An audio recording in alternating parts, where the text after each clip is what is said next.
5 seconds to go.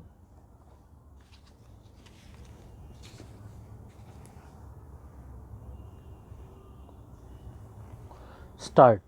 Jimmy John was appointed as the presenting officer. The respondent claims that Mr. Jimmy John is a former advocate.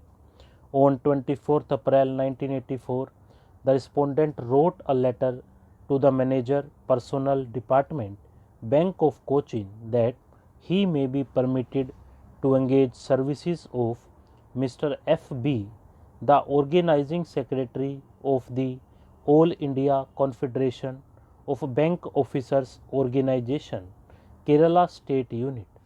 The request was rejected. Thereafter, the respondent wrote another letter to the inquiry officer on 18th July 1984 protesting the denial of permission to be defended by Mr. F. B. Chrysostom, stating that this was against all norms of natural justice and in clear violation of the service code. The inquiry officer, however, disagreed and passed a ruling holding that in terms of the service code, a charge sheeted officer cannot be defended by an office bearer of any association or a union except an office bearer of an association or a union of the employees of the bank, that is, the Bank of Cochin Limited. To enable the respondent to prepare for representation, the inquiry officer adjourned the proceedings to 6 July 1984 for the evidence of the management.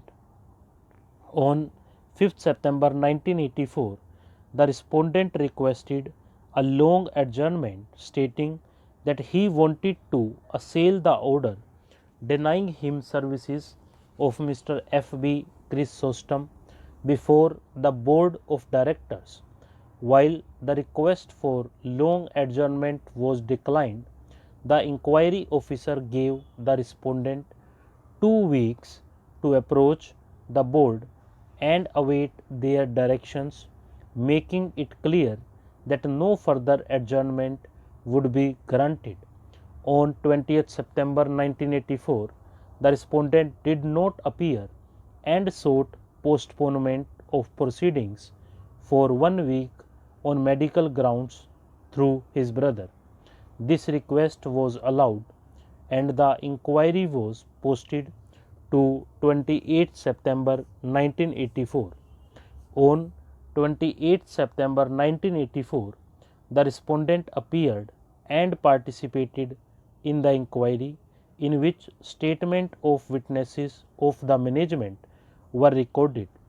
The proceeding was adjourned to 6 October 1984 for the recording of defense evidence. On 6 October 1984, the respondent requested for directions to the management to produce documents as enumerated in the list. The presenting officer objected.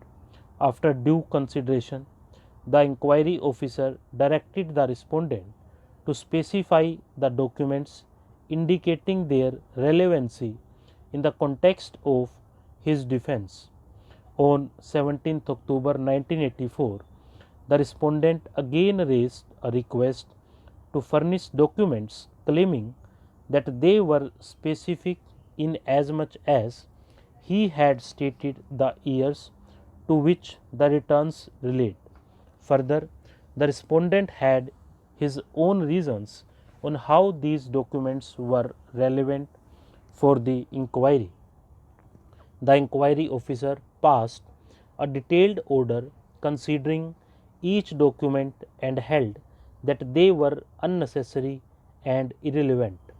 Thereupon, the respondent stated that he had no witnesses to examine or any other evidence to be adduced, and abruptly stood up and walked out without signing the order sheet.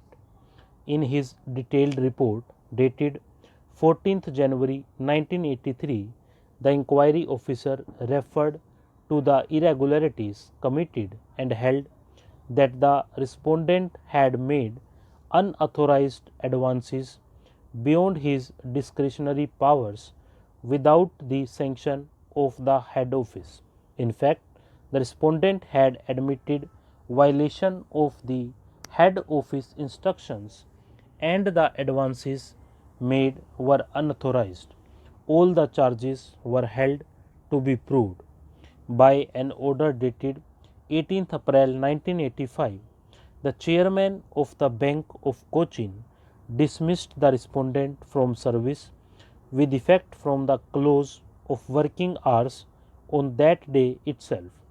This termination letter refers to the inquiry report and states that the chairman had carefully gone through the records of the inquiry, connected papers, documents, and findings of the inquiry officer. Further, the chairman had given the respondent an opportunity for a personal hearing which he did not avail of.